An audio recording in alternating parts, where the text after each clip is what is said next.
Hey there. Ready to dive deep into a story that's got everybody talking? Yeah, this one's a wild ride. We're talking about the return of the Victoria's Secret fashion show. After 6 years. 6 years. Can you believe it? Feels like forever ago, right? I know. Remember those wings, the music, the whole It spectacle? was like the Super Bowl of lingerie. Everyone was watching. And now it's back.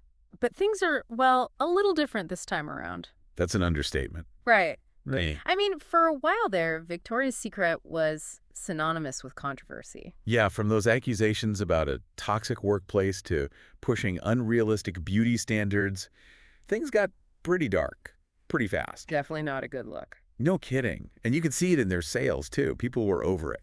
Which is why this whole comeback is so fascinating. How do you go from practically canceled to, well, trying to reclaim your spot on the runway?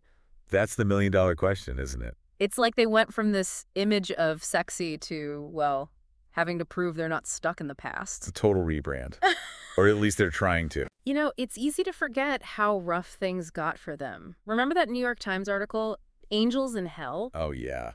That was rough. And it wasn't just about the show losing viewers. It was about what was happening behind the scenes. Right, like those models speaking out about the pressure to be unbelievably thin. One model even said she was told to get a breast reduction because her stomach wasn't flat enough. Can you imagine? It's crazy. It really shows how much the conversation around body image has shifted. For sure. And it makes you wonder if Victoria's Secret can actually keep up. Because remember, it's not like they completely disappeared after 2019. Oh, right. That weird world tour thing they did last Yeah, year. exactly. On Amazon Prime, they had big names involved. Gigi Hadid, Doja Cat, the whole 9 yards. Right. But it didn't really land the same way as the old shows, you know? So what's different this time? Why is everyone talking about this comeback? Well, for one thing, they're leaning hard into all the things they were criticized for before. Like what? Give me the rundown. Okay, so inclusivity is huge now. Body positivity, diverse representation, they're checking all the boxes. So they're trying to show they've changed. Exactly. They even addressed the whole animal feather controversy. Remember that? Oh, yeah, with PETA and everything. Yeah, they're only using synthetic feathers now. Which, okay, that's something, right? Right.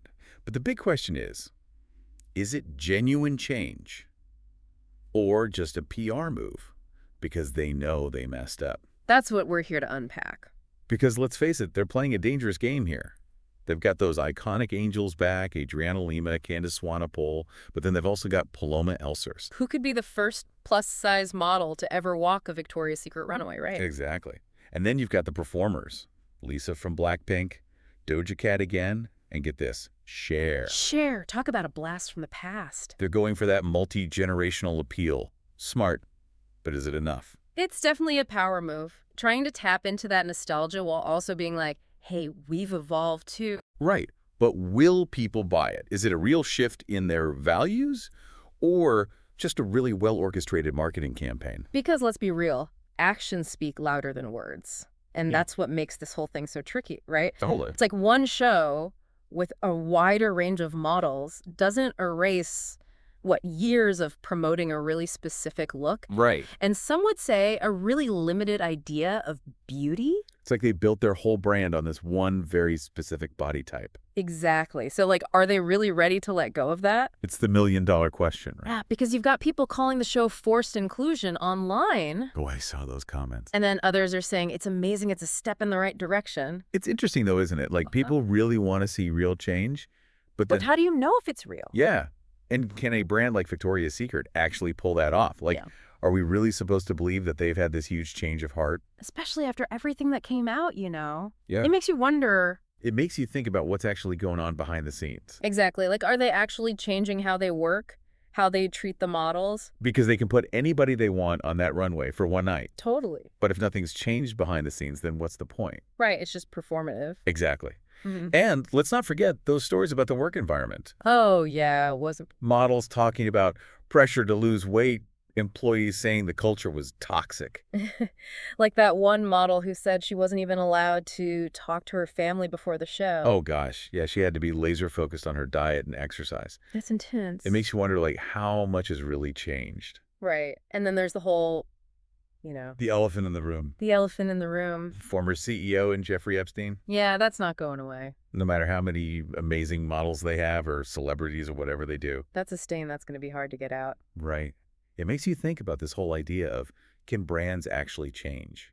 Like, can they really evolve and learn from their mistakes? Because we want to believe that, right? We want to believe that people can change, brands can change. But then you have these massive companies with their history, and it's like, how do you just erase that? It's tough. So how do we look at this Victoria's Secret now? With the glitz and the glamour and It's the, seemingly diverse cast. yeah, and square that with what we knew With before. all the controversy and the accusations. It's quite the balancing act, isn't it? That's one way to put it. They're walking a tightrope, that's for sure. There's a whole new image they're going for, huh? Right. It's like they're saying, forget that old fantasy, here's a new one. One where everybody's invited to the party. Well, that's the idea, at least. But will it stick? Can you really just hit the reset button on a brand like this? That's the big question, right? And even if they can, is it enough? I mean, haven't we seen this before? Brands trying to come back from scandals and PR nightmares.